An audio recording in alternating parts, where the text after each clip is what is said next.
asalaamaaleykum sama gars yi si Omzo TV officiel technologie wolof nuyu naa leen ziar leen di leen jaajëfal bu baax a baax comme d'habitude rek ni si ko daan waxee bi da gan gi si chaîne bi wala ngay doog a tomb si vidéo dal lay invité rek nga abonné te nga bës cloche notification bi ndax ngay mën a jot suñ ay yeneeni vidéo suñ ay yeneen d'autres astuces yu xamante ne si na ñu ngi koy dugal si chaîne bi di seen Omzo TV officiel technologie wolof. tey nag dañ leen indil 2 méthodes xamante ne si na ndax ngay formater sa iPhone 2 méthodes maanaam ngay formater sa iPhone moo xam benn iPhone buñ la jox la nga bëgg a formater lépp lu xamante ne si ne mi ngi si woon wala ngay joxe sa iPhone naka ngay def ba formater ko tamit bu ko defee sa benn donnée du si demaale da nga koy formater mu daati set wecci comme nam wàcce woon bees noonu lay mel dal la si wan 2 méthodes yu xamante ne si ne mën nga ko faa jaare pour nga mën a def loolu pour loolu nag nga mën kaa xam yow mii dina seetaan bu ko tàyyi toppal vidéo bi début à la fin pour nga mën a comprendre astuce bi ñuy bëgg a partager ak yow te wax na rek ngeen wéy di abonné nag ndaxte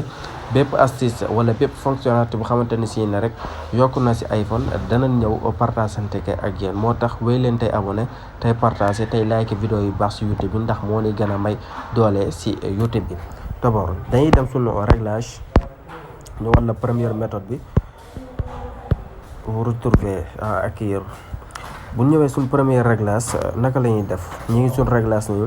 fan la ñuy ñëw général ngay ñëw cliquer général avancé ni en descente fii si suuf transférer ou réinitialiser iPhone ñu cliquer bu ñu cliquer fan la ñuy ñëw effacer continuer ñu cliquer foofu ñu patienter mu chargé wu ñëw fii encore def continuer boo def fii continuer da ngay dugal sa mot de passe nga xamante ne si ne mooy verrouiller sa iPhone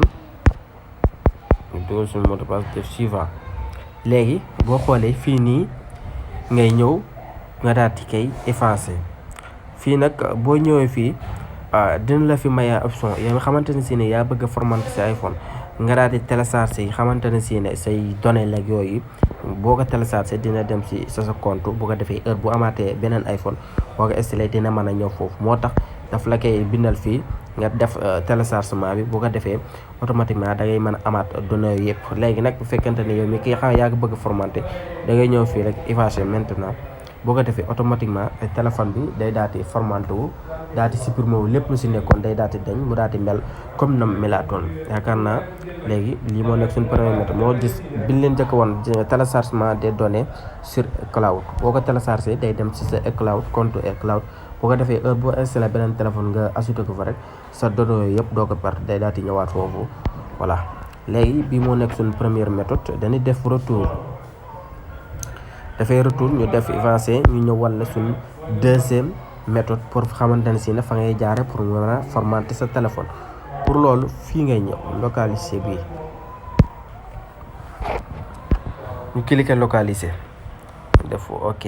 boo cliquer localiser plus tard ma leen conseillé leen nag téléphone nag lépp loo si xamul nag ba mu la ko posté rek indil rek nga def ok boo liiral ba nga liir ba nga xam boo xamee nga doo ko def ok boo deful ok mën ngaa def annuler wala tamit mu indil la yeneen tiwul ay pilitaar ak yooyu bu ko defee dina la ko indilaat heure bu liiree sa bopp ngay doo ko activer wala dara mais lépp lu mu la indil rek nga daal di activer loolu souvent mooy waral sa téléphone di am yenn erreur yi wala yu demee noonu léegi fii boo ñëwee fan ngay ñëw appareil fii ngay ñëw saa bi mi ngi appareil dañuy cliquer fii suñ kaw iPhone cliquer iPhone nga avancé nii descente fii si suuf mu bindal la fii effacer chez appareil nga cliquer fii gis nga mu ngi lay bindal fii effacer iPhone tous les contenus les réglages sur effacer lorsque iPhone connecté internet léegi ñu def continuer fii en plus fii tamit boo ñëwee da ngay dugal sa numéro téléphone boo dugalee si numéro téléphone bi xamante ne si ne moom nga ajouté woon si compte cloud bi moom nga def si téléphone bi bu ko defee automatiquement daf lay daal di indil li effacé bi nga daat koy activé bu ko defee mu daal di formaté wu quoi téléphone bi melaatoon ba muy doog a bees voilà yaakaar naa gars yi 2 méthodes yooyu la leen waxoon daal leen ko indil pour booy formaté sa téléphone j'espère que na gars yi astuce bi leer na dina wax ngeen wéy di abonné te partage ndax ngeen mën a jot suñu yeneen vidéo di leen dig daje à la prochaine vidéo incha allah